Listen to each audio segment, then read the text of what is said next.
सब संतों का नाम द्वैत धन महाराज, अनुस्वारा द्वैत धन महाराज और उनका द्वैत धन महाराज, ये सब शरीर में आते थे। शनि भी आते थे, पूरे सिद्धांत ये सब बताते। तो जैसे ही चेला बने बहुत भक्त थे तो उन्होंने सब सुन लिया। उसके बाद ट्रेन से महाराज जी दिल्ली जा रहे थे, वो भी साथ में थे। बगल में 3 की सीट थी, तो एक आदमी और बगल में बैठा हुआ था। तो ये बीच में बैठे थे, खिड़की तरफ महाराज जी और इस किनारे ये। तो ये उसने पूछा कि महाराज जी कहाँ थे? कहा साकेत के। वैसे ऐसे देखने लगा, साकेत के कहाँ है साकेत?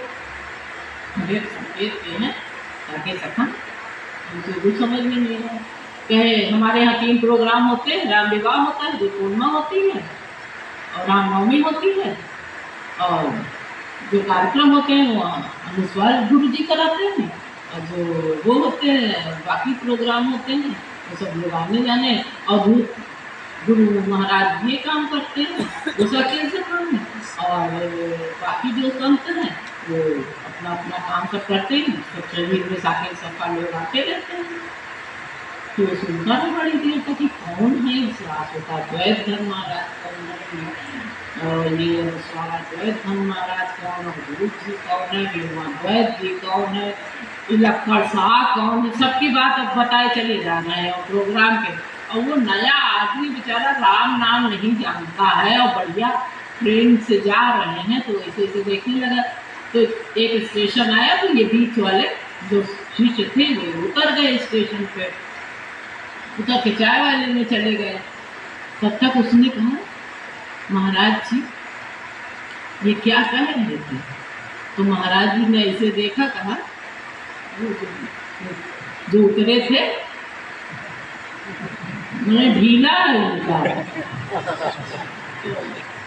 समझ गया। अब वो आए चाय लेके, दोनों लोगों ने चाय वाय पिया, फिर उसके बाद ही फिर शुरू की वो दूसरी तरफ देखने लगा। तो महाराज जी ने एक बार सुनाया। तो अब हम इस बात पे क्या कह रहे हैं कि संबंध की इतनी प्रगाढ़ता थी कि उनके मन में ये शक नहीं था कि महाराज जी जो कह रहे हैं इसमें से कुछ गलत भी हो सकता है, कोई बात ऐसी भी हो सकती है कि जो नहीं होने वाली है, वो अपना कहे जा रहे, जो मिलता था उसी से कर दिया बताने लगते थे। तो इस संबंध की प्रगाढ़ता बहुत ही ऐसी होती है जिसको कहना बहुत मुश्किल होता है कि स्वामी सखा पितु मातु गुरु जिनके सब तुम तात मन मंदिर तिनके बसो सीय सहित दो भ्रात। सारे संबंध मान रखे हैं भगवान से, और वो संबंध ऐसे हैं कि जो कभी न टूटने वाले हैं, शाश्वत है, अविनाशी है, भिकारी हैं, ऐसे संबंध हैं। किसी संत ने लिखा है, ऐसा सुनाया करते थे कि पितु मातु सहायक स्वामी सखा तुम ही एक नाथ हमारे हो, इनके कुछ और आधार नहीं, इनके तुम ही रखवारे हो। ये बात शुरू कहाँ से की गई थी कि कितने साथी मिले छूट गए, अब कुछ छूट जाने वाले। तो जो दूसरे पर गुरु पर दोषारोपण करते वो ऐसा नहीं होता। जो भागते हैं वो क्यों भागते हैं ये भी सुन लीजिए। वो भागते हैं अपने पापों के कारण, वो भागते हैं अपने दुर्विचारों के कारण, वो भागते हैं अपने प्रारब्ध के कारण, वो भागते हैं दुष्कर्म के कारण। ऐसे लोग भाग जाते हैं गुरु के पास से, और फिर अपनी बचत के लिए गुरु को ही जीवन भर दोषी बताते रहते हैं। अरे एक चेला तो उनका कम से कम 7-8 पन्ना का लिख के दीजिए कि हमने आपके साथ ये किया, हमने आपकी ये सेवा की, आपके साथ ऐसा किया। माने सेवा के कम से कम 20-25 पॉइंट अभी वो कागज हमारे पास रखा हुआ है। मतलब चेला जो सेवा कर रहे वो लिख के दे कि गुरु तो कुछ करते ही नहीं। तो हमने कुछ कहा नहीं, पर्चा रख लिया, लेकिन हमने मन में सोचा हाँ तुम तो सब किए हो, हम तो कुछ किया नहीं है भैया आज तक। हमारे ख्याल से कभी गुरु के मन में ये आता भी नहीं कि हमने चेले के साथ किया, क्योंकि वो परमार्थ पथ प्रदर्शक है, परमार्थ पर ले जाने वाला है। वो कभी ये क्यों सोचेगा कि हमने अपने चेले का, हम तो अपनी खुशी के लिए, अपने संतोष के लिए आपको उस रास्ते पर ले चल रहे हैं। हम आपसे कुछ क्यों चाहेंगे कि आप हमें ये दीजिए वो दीजिए। और अगर कोई गुरु किसी चेले से एक नए पैसे की भी आकांक्षा रखता है या चाहत रखता है तो वो हमारे परंपरा का नहीं हो सकता। हमारे यहाँ गुरु ने ये सिखाया ही नहीं कि पैसा रुपया मांगो या लो।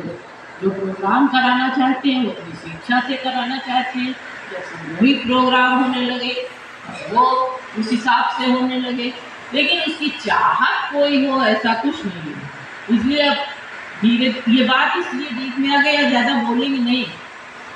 एक बात अनाउंस करने जा रहे हैं, आधे लोग तो खर्च हो गए चले गए, लेकिन जो असली लोग हैं वो सब एक दूसरे बता ही देंगे।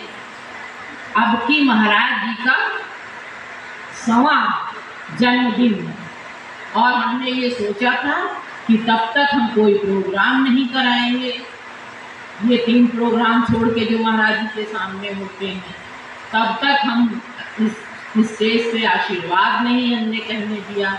माला फूल जो जबरदस्ती पंडिताइन मन पे चढ़ाए वो चढ़ाए, हमने किसी से कहा नहीं, प्रणाम करने नहीं दिया। अब 100वां जन्मदिन आने वाला है तो राम विवाह अब यहाँ से स्टार्ट होगा। कहाँ होगा, कैसे होगा, क्या होगा, ये सारी रूपरेखा जब हम बनाएंगे तो सबके पास वो पहुँच जाएगा। और पूरे साल किस प्रकार की व्यवस्था रहेगी उसको बताया जाएगा। सारा स्टेज बदल के रख देंगे, सारे सिद्धांत बदल के रख देंगे, सारी चीज़ें जो मनाएगा वो हम करेंगे और उस हिसाब से ये कार्यक्रम होंगे।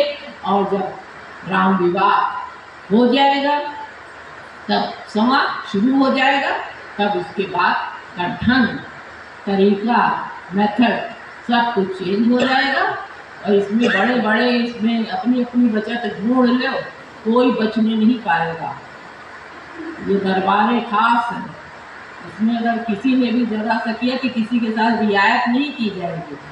आपको अपनी गलतियों का एहसास कराया जाएगा, उसका खामियाजा आपको खुद भुगतना पड़ेगा, क्योंकि आपको उस रास्ते पर हमको ले चलना। डरवा नहीं रहे हैं और न डरते हैं न डरवाते हैं, न भागते हैं न भगाते हैं। बता दिया कि लोग क्यों भागते हैं। जरूरी अब आए हो तुम कुछ बन के और सोच रहे हो कि सब लोग पैठ में सब लोग ये करें, कुछ दिन किए नहीं किए तो उनसे खफा हो जाएंगे और क्या करेंगे। इसलिए अगर कोई चाहत है तो वो कभी थोड़े दिन बाद वो जब नहीं पूरी होती है स्वार्थ की भावना तब तो चला जाता है। इसलिए महंती तो यहाँ किसी की नहीं चलेगी।